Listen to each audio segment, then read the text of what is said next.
Hello guys, welcome to the course Step by Step Mastering React. This is the first course in React Redux series which I am starting with this course. So let's look into the topics. What are the topics which we are going to cover in this course? But prior to going into the topics, I wanted to give you the overall picture of entire web development series. So basically, React Redux series is the part of a step-by-step web development series. So let's look into a diagram where I will discuss about the motivation behind the entire series. So guys, when I started my career, I faced many challenges to acquire the knowledge, and the knowledge is being scattered within the books as well as within the blogs, and because of this scatteredness, the learning process takes many years to acquire the knowledge. Then I thought it would be really good if every beginner gets all the web development knowledge in a step-by-step manner at one place. With this motivation, I started a series called a Step-by-Step Web Development series where I divided the courses into various levels. In the first level, you will find that I have created three courses. The first course is Learn HTML5 from scratch, step by step. Then I came up with the course 2, that is Learn CSS3 from scratch, and in the same aspect I have introduced a step by step mastering JavaScript, that is the course 3 in the level 1 of this step by step web development series. If any beginner who is not having any idea about the web development, if they are going with these three courses, then they can easily start the web development with the help of these vanilla technologies. So now today I am going to introduce the level 2, and within the level 2 I am going to introduce the first course, that is on React, and this is going to be the separate series in a step by step web development series, and this series is called React Redux series. In this series we are going to learn about the React library, and there are various topics which I am going to discuss, and these various topics contains the core concept of React. In this particular course, I have discussed only the core concepts which you must have to go through to get the mastering of React technologies. Once you finish this course, then in the second course, you are going to learn about React hooks, which I am going to release in the upcoming month. Once you comfortable with the React hook, then there is the third course is also planned, that is Learn Redux step by step. So now let's look into the topics. What are the topics which we are going to cover in a step by step mastering React course? So in this course I am going to start with introducing React, what actually React is. Once we understand that, then we will look into tools which is required to do the React development.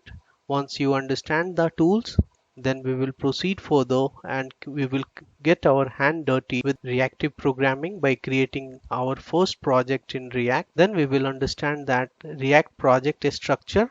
Once you understand that, then we will proceed further and look into one of the basic building block of reactive programming, that is components. And there are two types of component which we are going to discuss. One is the functional component, another one is the class component.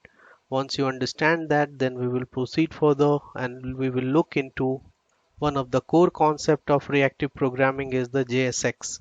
So we will discuss about what actually JSX is. Once you understand that, then we will proceed further, and one of the building block of reactive programming is props, that we will discuss about. Along with that, we will also look into the state, what actually the state is, how to create a state, why to use a state. So all these discussion we will do.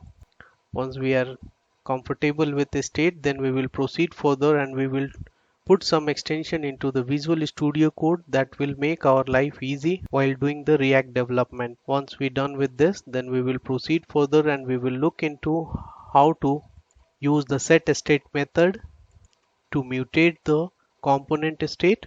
Once you understand that, then we will look into the destructuring technique in React. After understanding destructuring, then we will proceed further and we will look into event handling. In the same aspect, we will also look into event binding. Once we understand that, then we will proceed further and we will look into how to pass method as props. Then we will look into conditional rendering, list rendering and keys.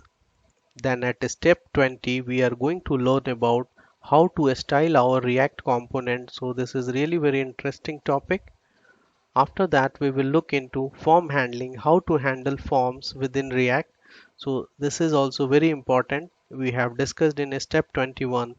After that, we will look into component lifecycle overview, where I have discussed about various lifecycle methods which exist within the class component of React. So in this aspect, I have discussed the step 23, that is mounting a stage lifecycle method, along with the step 24, updating lifecycle methods as well. After that, we will look into React fragments, why to use React fragments. Then we have discussed about the pure component. After that, we will look into React memo. Along with that, we have also discussed about the refs within React. This is also one of the important topic while working with React. And at step 29, I have discussed about how to handle error within React component and how to design the fallback component when any error occur within the component. And at last, I have discussed about the higher order components. And this course is not limited to these 30 topics. In between, if I feel like any topic is really important, then I am going to introduce further as well. But at a core level, you must have to understand all these topics to start your React journey. So on this note, I am stopping over here. See you in the course. Till then, bye bye, take care.